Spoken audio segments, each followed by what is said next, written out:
Assalamualaikum warahmatullahi wabarakatuh. Perkenalkan, nama saya Nur Aziza Amini. Saya dari Universitas Bina Sarana Informatika dengan NIM 64190255. Dengan ini saya akan menjelaskan tentang kepemimpinan atau yang disebut dengan leadership. Ada beberapa pengertian kepemimpinan menurut para ahli. Saya mengambil salah satu contoh menurut Robbins tahun 2002. Kepemimpinan adalah merupakan kemampuan untuk mempengaruhi suatu kelompok untuk mencapai tujuan tertentu.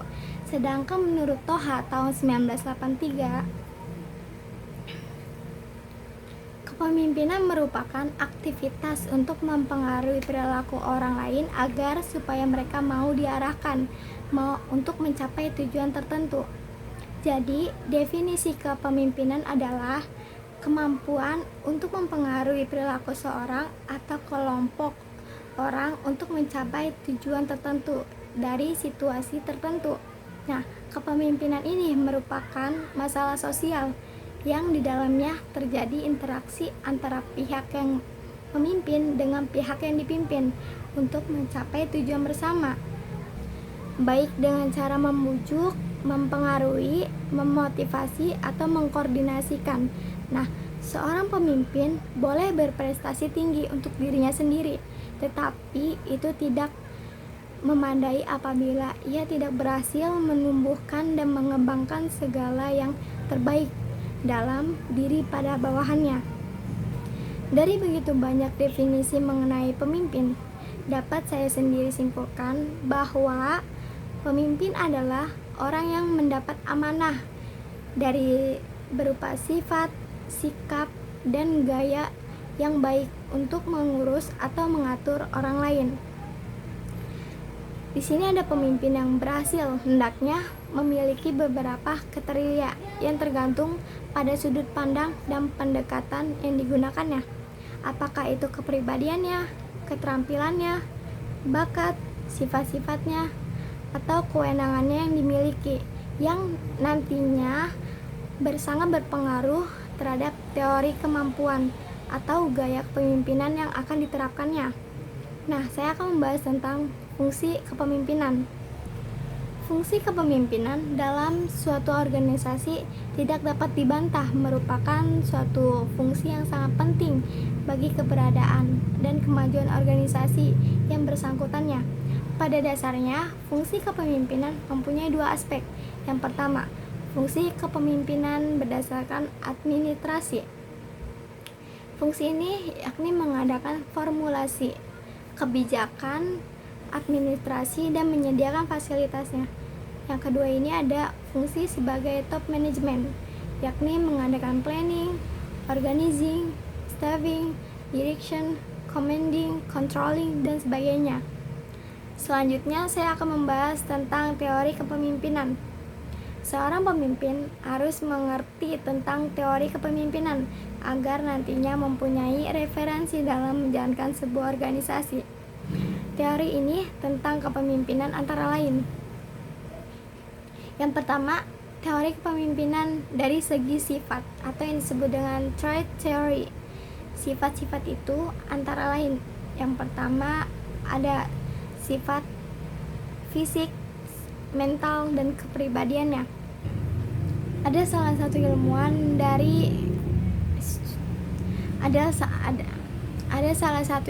dari Keith Davis merumuskan 4 sifat umum yang berpengaruh terhadap keberhasilan kepemimpinan organisasi. Antara lainnya, yang pertama, kecerdasan, yang kedua, kedewasaan dan keluasan hubungan sosial, yang ketiga, motivasi diri dan dorongan berprestasi. Nah, yang keempat, sikap hubungan kemanusiaan. Selanjutnya, teori kepemimpinan berdasarkan perilaku dan situasi. Berdasarkan penelitian, perilaku seorang pemimpin yang mendasarkan teori ini memiliki kecenderungan kedua arah hal. Yang pertama, yang disebut dengan konsiderasi, yaitu kecenderungan seorang pemimpin yang menggambarkan hubungan akrabnya dengan bawahannya.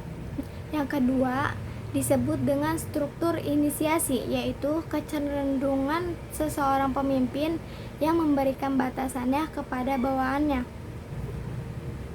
Selanjutnya saya akan membahas tentang teori berdasarkan kewibawaan pemimpin. Kewibawaan merupakan faktor penting dalam kehidupan kepemimpinannya, sebab dengan faktor itu, seorang pemimpin akan dapat mempengaruhi perilaku orang lebih baik secara perorangan maupun secara kelompok, sehingga orang tersebut bersedia untuk melakukan apa yang dikehendaki oleh pemimpinnya. Lalu, teori kepemimpinan berdasarkan situasi. Seorang pemimpin harus merupakan seorang pendiagnosa yang baik dan harus bersifat fleksibel terhadap perkembangan dan tingkat kedewasaan bawahannya. Selanjutnya ada teori berdasarkan kelompok. Agar tujuan kelompok atau yang disebut dengan organisasi dapat tercapai, harus ada pertukaran yang positif antara pemimpin dengan pengikutnya. Dari adanya berbagai teori kepemimpinan di atas, dapat diketahui bahwa teori kepemimpinan tertentu akan sangat mempengaruhi gaya kepemimpinan atau yang disebut dengan leadership style, yakni pemimpin yang menjalankan fungsi kepemimpinannya dengan segenap filsafat, keterampilan, dan sikapnya.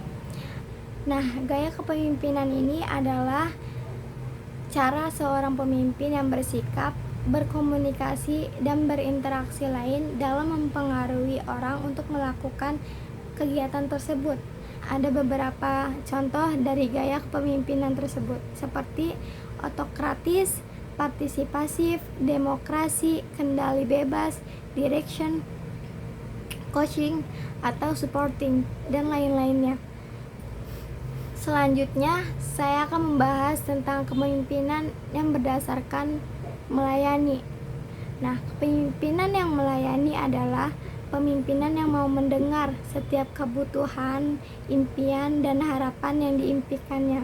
Pemimpin yang melayani ini adalah pemimpin yang dapat mengendalikan ego dan kepentingan kepribadiannya, terlebih kepentingan publik atau mereka yang impikannya. Mengendalikan ego berarti dapat mengendalikan diri ketika tekanan maupun tantangan menjadi begitu berat. Mereka tuh selalu dalam keadaan tenang, penuh pengendalian diri, dan tidak mudah emosi. Selanjutnya ada kepemimpinan sejati. Kepemimpinan sesungguhnya tidak ditentukan oleh pangkat atau jabatan seseorang.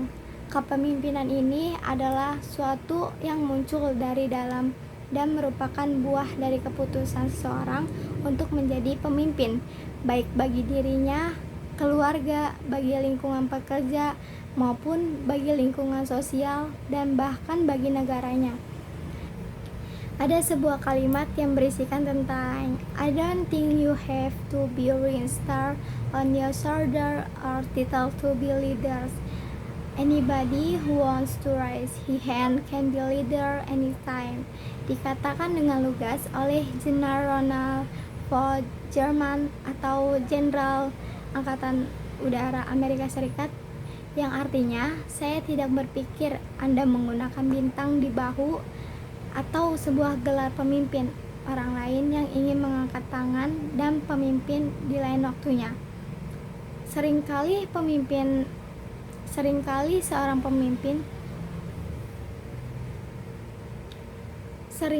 seorang pemimpin sejati tidak diketahui keberadaannya. Nah, pemimpin sejati ini adalah seorang pemberi semangat atau yang disebut dengan encourage, motivator, inspirator, dan magizimer. Nah, yang terakhir ini saya akan menjelaskan tentang kepemimpinan berdasarkan kearifan lokal. Kearifan lokal yaitu spirit lokal jenius yang disepadankan maknanya dengan pengetahuan, kecerdikan, kepandaian, keberilmuan, dan kebijaksanaan dalam mengambil keputusan dan berkenan dengan penyelesaian masalah yang relatif pelik dan rumit. Sekian pembahasan dari saya mengenai kepemimpinan atau yang disebut dengan leadership. Bila ada kata yang salah, kurangnya lebih mohon maaf. Wassalamualaikum warahmatullahi wabarakatuh.